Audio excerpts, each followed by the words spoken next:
Alexander Benedict Tinya ni mchungaji kanisa jipya la Kimitume.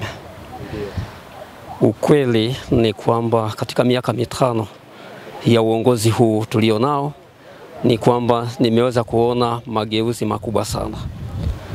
Hasa pekee nikiangalia katika kata yetu ya Pwaga ni kwamba kuna mambo mengi ambayo yametendeka.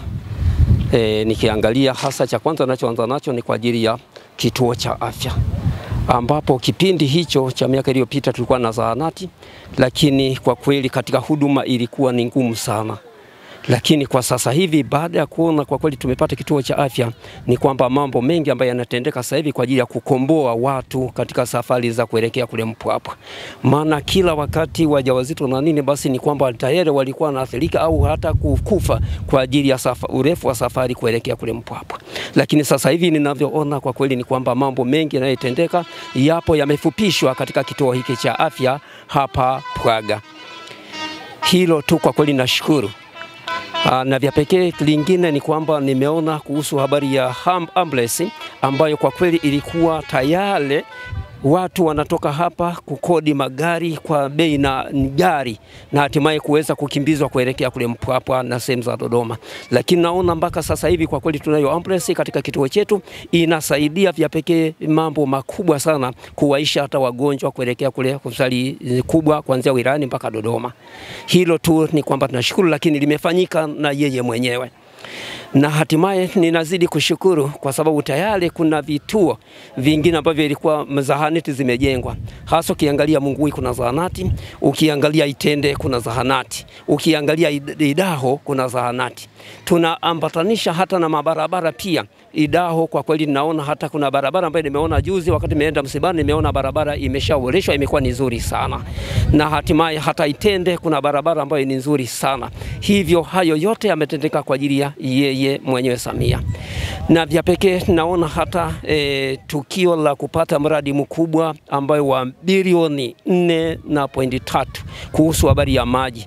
Pwaga kwa kweli ilikuwa ni tabu sana kwa maji.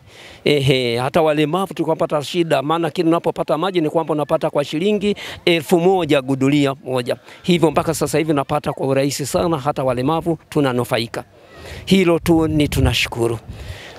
Lakini na mambo mengine yalio mengi zaidi, hasa vya pekee nimewahi kuona kwamba tayari hata walemavu tunazidi kukopeshwa mikopo. Hilo tu kwa kweli ni la pekee ambalo halikuwepo kipindi kilichopita. Nije vya pekee kwa waziri wetu Simbachawene, naye vile vile ni kwamba ni mtu mmoja ambaye hana ubinafsi. Vya pekee hata anapokuwa amekuja hawezi kuwa binafsi na akawa hanazungumzi na watu. Anazungumza, anakaa na kila mmoja ambaye kwa kweli anamsikiliza shida zake. Kwa hiyo Chawene ni mtu ambaye hana ubinafsi. Chawene ni kwamba tunamkubali kwa kila kitu ambacho kwa kweli naendelea mpaka sasa hivi kwamba angeendelea kuyafanya.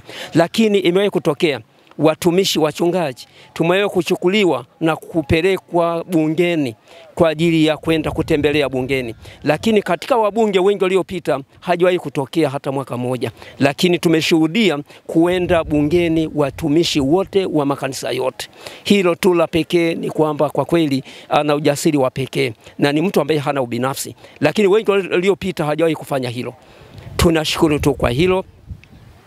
Na vya pekee tunazidi kuangalia hata soko vile vile kulikuwa kuna soko Pwaga, lakini sasa ni kwamba soko lipo.